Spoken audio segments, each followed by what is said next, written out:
اسلام حسن ظن کی تلقین کرتا ہے. جب آپ انتخابات میں مسلمانوں نے پاکستان کے پاس گئے نہیں تو آپ کیسے کہہ سکتے ہیں کہ وہ آپ کو مایوس کریں گے؟ میرے بہت بڑے بڑے بھائیوں کو مایوس کیے بیٹھے ہیں. اب جب تک کہ سانپ مجھے ہی نہ ڈسے اس وقت تک میں جو ہے اس بل سے نہیں بھاگوں گا. وہ تو کسی اور کو ڈس چکا ہے تو میں بہرحال اپنی انگلی اس میں ڈالنے کو تیار نہیں ہوں. حضور کی حدیث ہے السعید من وعظ بغیرہ، اصل سعادت مند وہ ہے جو دوسرے کا حشر دیکھ کے سبق حاصل کر لے. تو آپ جو ہے خامخواہ مجھے وہ اسی چکر میں ڈالنے کی کوشش نہ کریں. بدظنی نہیں ہے اصل میں، جیسا کہ میں نے عرض کیا ہے وہ بیچارے مجبور و مقہور ہیں. وہ کاشتکار جاگیردار کے خلاف جا سکتا ہے؟ کیسے جائے گا؟ اسے معلوم ہے پولیس والا بھی اسی کے قبضے میں، پٹواری بھی اسی کا نوکر ہے چاکر ہے، میری زمین بھی اسی کے ہاتھ میں، میری بچیاں بھی اسی کے پاس، میری بچی کی عزت جو ہے اس کے ہاتھ میں ہے. اس کے خلاف جاؤں کیسے؟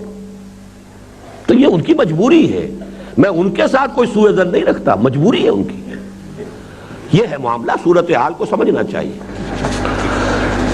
آپ نے بدظنی لکھا تھا، میں نے بیان کر دیا کہ وہ آپ کو مایوس کریں گے. اس بدظنی کا دینی جواز کیا ہے؟ یاد رکھیے کہ پاکستان کا قیام اور قرارداد مقاصد جمہوری جدوجہد کا نتیجہ تھے. اگر جمہوریت اتنا بڑا معجزہ آپ کے بقول دکھا سکتی ہے تو آپ جیسے مخلص قائد کو بھی مایوس نہیں کریں گے. یہ ٹھیک ہے، پاکستان بنانا ایک قومی جمہوری جدوجہد تھا، قومی ایک نتیجہ نکل آیا. اسلام نہیں آیا اس سے. یہ 47 برس کہاں گئے؟ اسلام تو نہیں آیا. ہم بات کر رہے ہیں اسلام لانے کی. زمین و آسمان کا فرق ہے.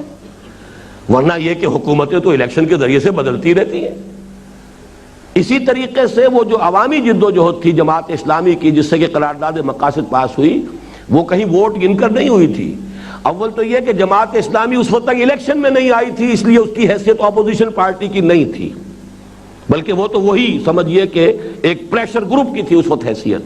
اور اس میں فیصلہ کن رول پلے کیا ہے مولانا شبیر احمد عثمانی رحمۃ اللہ علیہ نے، اس لیے کہ جماعت اسلامی پولیٹیکل پارٹی نہیں تھی. ورنہ مسلم لیگ کا لیڈر کیسے ان کا ساتھ دیتا؟ میرے نزدیک اب بھی اگر عوامی تحریک چلے گی، کوئی مطالبات پیش کریں گے تو ان کے کامیاب ہونے کا امکان ہے، لیکن الیکشن کے ذریعے سے نہیں. اسی جماعت اسلامی کی جس کی تحریک پہ آپ کے خیال کے مطابق قرارداد مقاصد پاس ہو گئی، وہی جماعت اسلامی 51 میں چاروں خانے چت ہوئی اسی الیکشن کے اندر. یہی پنجاب میں سن 51 میں الیکشن ہو گیا تھا نا. میں خود کارکن تھا میڈیکل کالج کے طالب علم کی حیثیت سے. اسی ماڈل ٹاؤن میں نے کام کیا. مولانا اصلاحی صاحب یہاں سے امیدوار تھے، پنچایتی امیدوار. لیکن یہ کہ پورا دن ہمارے کیمپ میں کوئی گھسا ہی نہیں آ کر. جب قوم وہی تھی، معلوم ہوا کہ وہ قوم اس کا تعاون حاصل کرنا ہے تو راستہ اور ہے. مطالبے کا راستہ ہے، پریشر گروپ کا راستہ ہے. یہ الیکشن کے راستے سے آپ کا ساتھ نہیں دے گی. نہ 51 میں دیا، نہ 71 میں دیا.